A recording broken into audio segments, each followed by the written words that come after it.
Hello, hello. It's coming down pretty nice out there.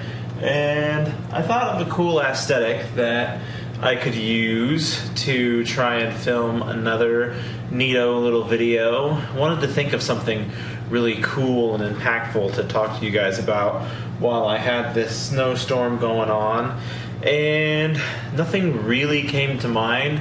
Sometimes the best conversations that I have with you are just when I come up with something off the fly. So I figured I'd sit down and find my camera angle and just start talking in front of the camera and see if I can make some magic happen.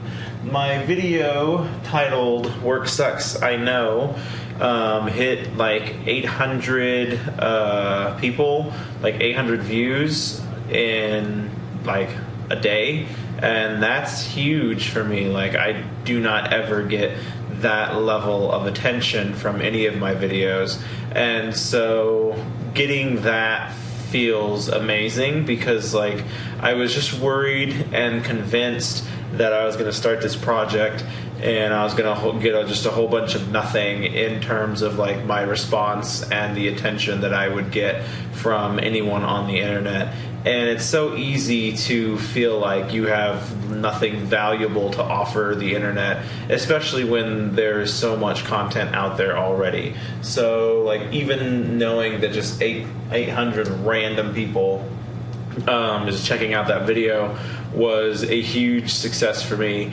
and it definitely was a huge boost to my confidence in doing these videos and making this project happen.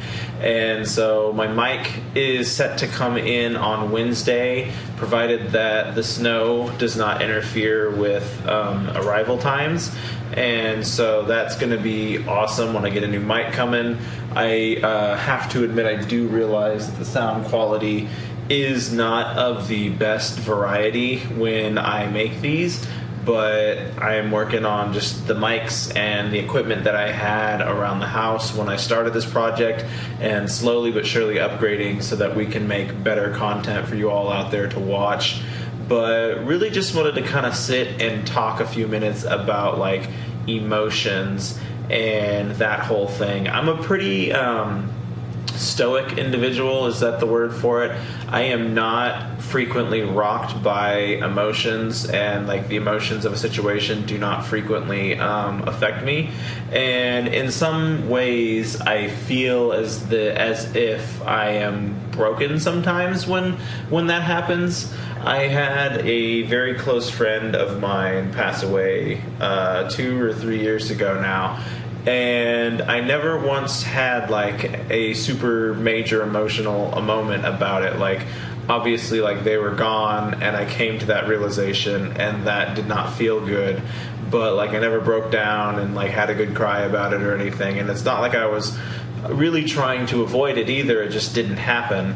And so like that weighed on me for a very long time, in that I was like, well, like, is there something wrong with me? Do I not register emotions properly? And obviously everyone registers emotions in a different amount. Some people get very emotional and some people just do not. And I have found that I am not one of those people who get very emotionally. I just don't get very emotional, and I don't get moved by emotions very often. And so in discovering that, I helped to discover a part of myself and understand myself a little better. But there's also the idea that I feel as though I experience those emotions vicariously through other individuals or other avenues, typically other works of art. So like music, for example, has a huge emotional impact on me, and it's as though I am experiencing emotion through the performer that I am not oftentimes in touch with. And that is why like I get so strongly attached to these songs, and I just want to hear them over and over again, because like the emotions that they invoke on me is not something that I frequently get to feel or experience. And so getting to feel or experience those things feels very authentic and real to me. And so I feel like that is why music has such a strong impact on me, because as someone who doesn't experience emotions, I get to experience it, like I said, through the performers and through the music that they put out. And so I think that's a huge reason why music sticks to me as being this very large and influential part of my life. And I can kind of go back and accredit that to that. And I'm thinking that the same can almost be said about movies and television as well for me.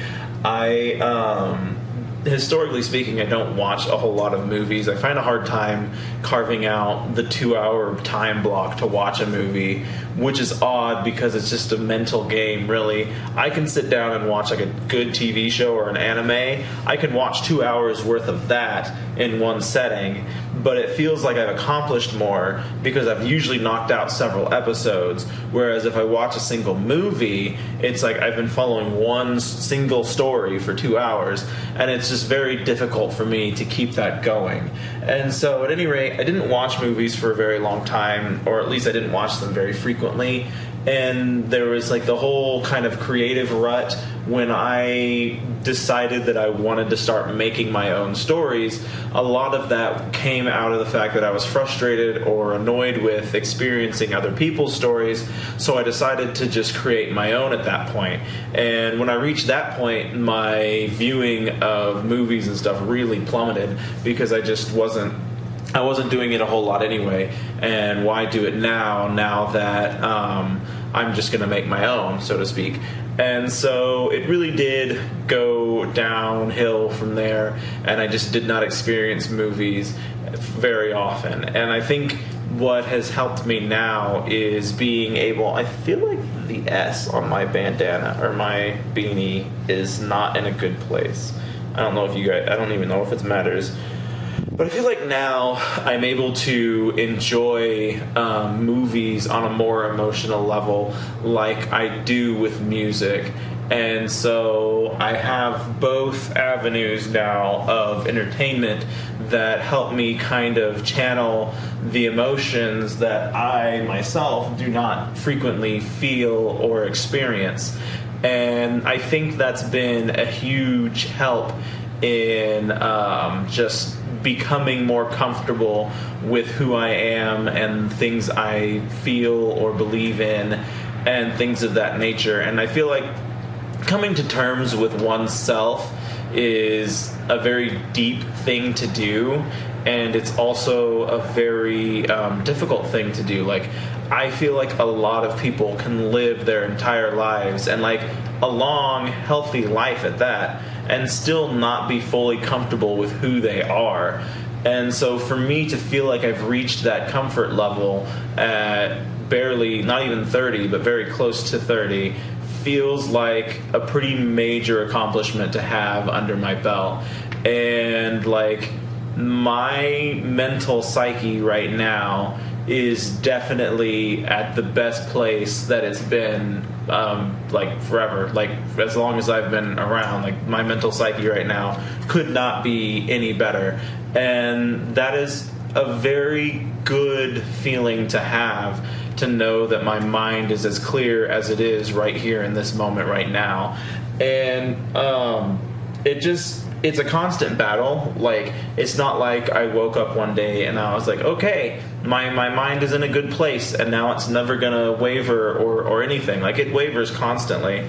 And I remember a couple years back when I first got on my own, and we would do like family gatherings and stuff, and like both of my brothers had people and they have children and the whole bit, and that really weighed on me quite severely, that I was almost as though I was somewhere in life that I shouldn't be, or that I was not succeeding in life because I wasn't at that part of my life.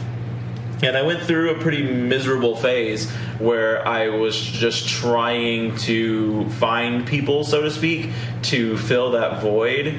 And it was not at all good or real or genuine or anything. It was just people. And that was something that was like kind of a major turning point, where I was like, okay, there's this is not it.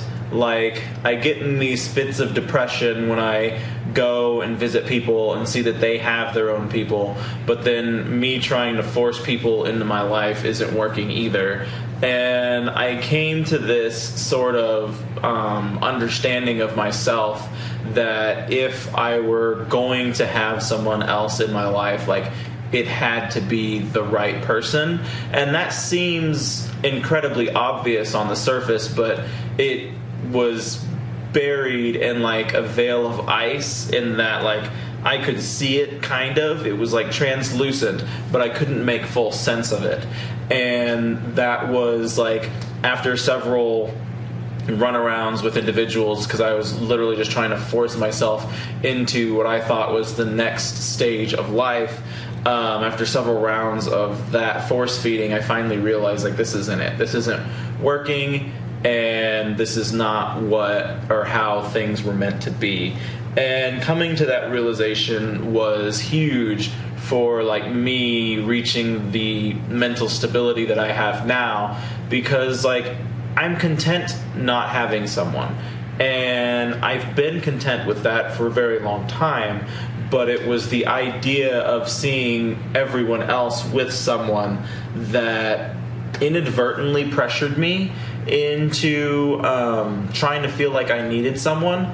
And I'm past that now, and I'm proud to say that I'm past that. And if someone were to come into my life that was that person, then I would welcome it. But I'm not going to go out of my way to chase after that someone, because like I feel like if they're going to come, they're going to come, and I shouldn't have to chase someone or work really hard to make it happen. And there's a lot of people that I feel give in to those expectations, and the expectations aren't just expectations built by you and your own psyche, but they're the expectations built by the larger society.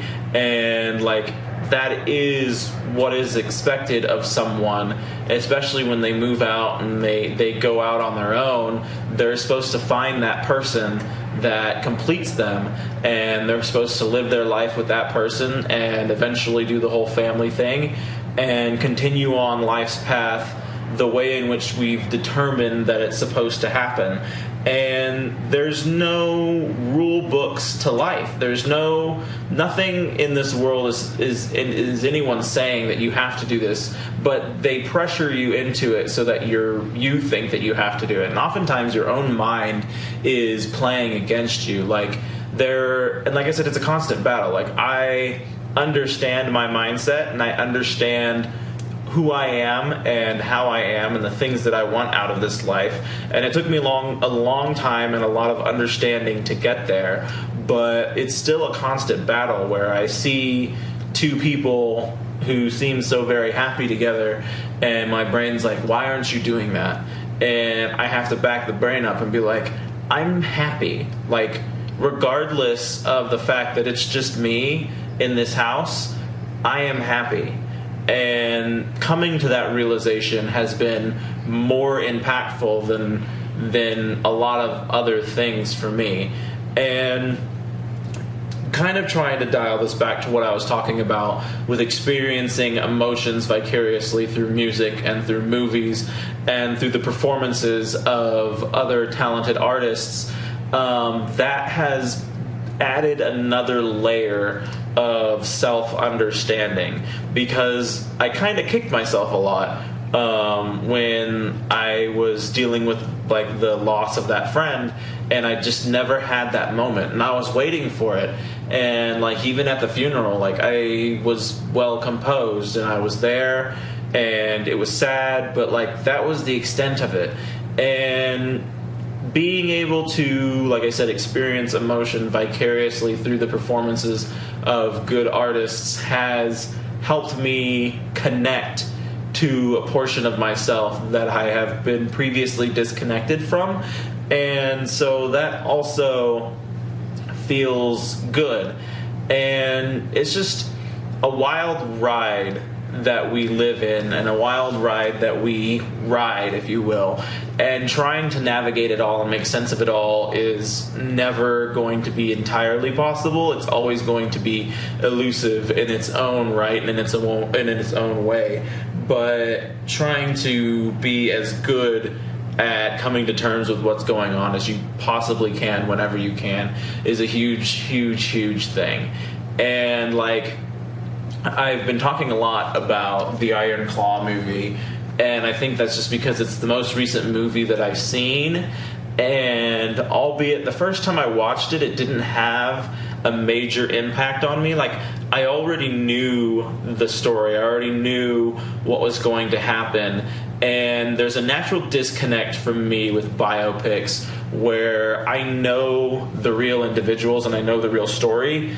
And so watching people who very clearly aren't that person pretend to be that person creates a disconnect, which makes it difficult for me to connect to the film and to the message that they are portraying.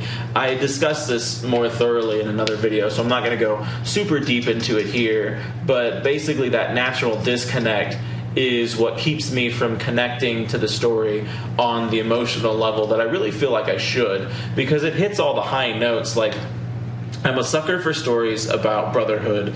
It's a reoccurring theme in a lot of my books. If I'm not writing books about brothers, I'm more often than not writing books about like best friends who basically are brothers. And so that's a huge reoccurring thing in a lot of my fiction. And so anytime I experience a story about brotherhood, like that's, you've already got like 4 stars. Now all you have to do is put out a mildly good thing and I'm in love with it. And so that's been kind of interesting because like that movie had brotherhood. Brotherhood was a huge portion of it. And it's a very tragic movie. So it has like the recipe of a movie that should be impactful to me, but it's that disconnect of actors knowing that they are pretending to be other people and not just being the characters that they are that makes it less impactful.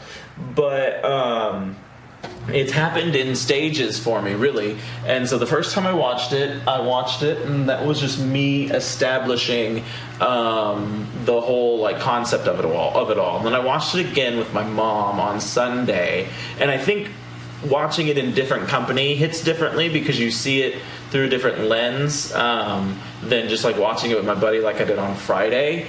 And then I've been thinking about it a lot today. And there's like the main like theme of the movie is a song, I Want to Live That Way Forever.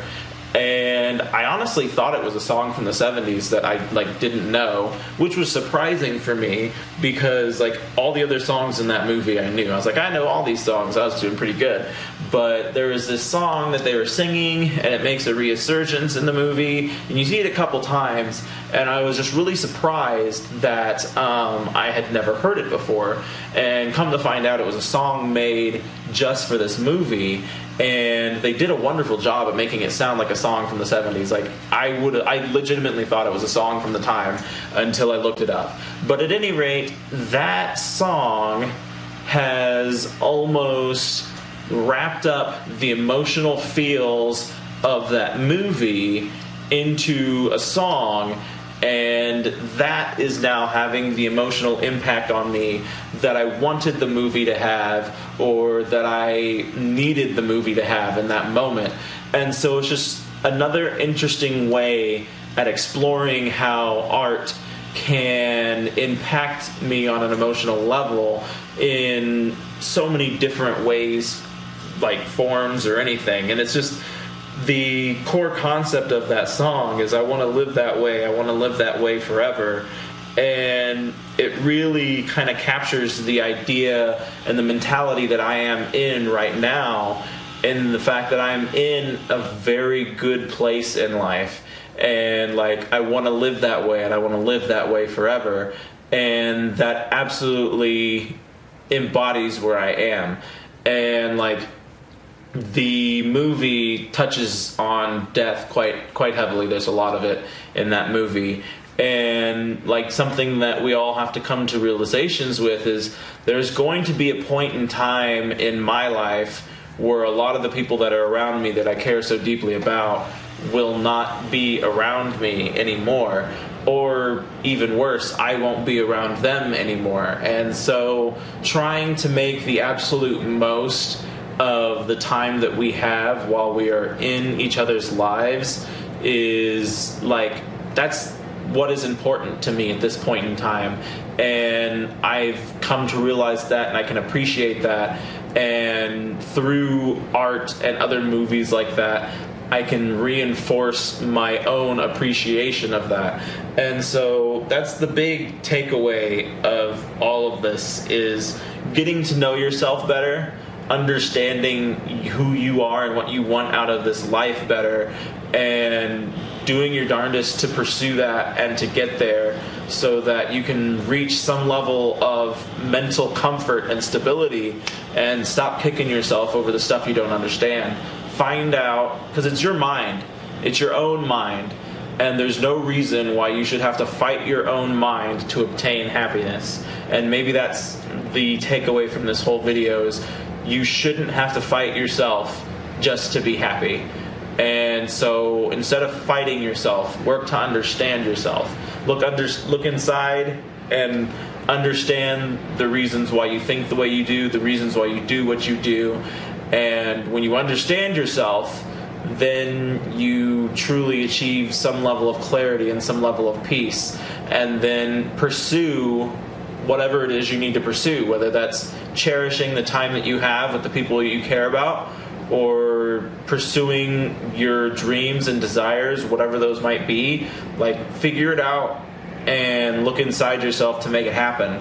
And I had sat down in front of this snowstorm with the hopes of finding something deep to talk about, and I feel like that was pretty deep, a good video on self-understanding, and hopefully that it hits the 800 viewers that really liked my other video, and we can just keep on meeting each other like this and talking about cool and fascinating things. I am going to go shovel my driveway, because the same friend that I was talking about who passed away suddenly, he taught me a good trick about keeping your driveway clear. And he was like, whenever it's snowing and doing its thing, go out there every hour or so and shovel the drive. And he's like, it wouldn't be near as bad if you went out every hour versus going out once you wake up right before you go to work. And so that's what I'm going to do. I'm going to go out there, I'm going to shovel, and then I'm going to come back inside, make some hot cocoa, wind down for the night, and I'm going to go ahead and call it at that point. I will probably leave the camera running for a little while to try and capture some more of the snow. I do really feel like this was a cool camera angle. I hope you guys liked it too. That's been one of the most fun things about this new camera, is just like playing around with new angles. It has a tripod on it that's smaller than traditional tripods, so I can do a lot of fun things with it. So at any rate, thank you all for watching. Understand yourselves and pursue your happiness. And I'm going to let the snow fall for a little while, and we'll come back to it here, and maybe I'll film myself snowing or shoveling the snow or something.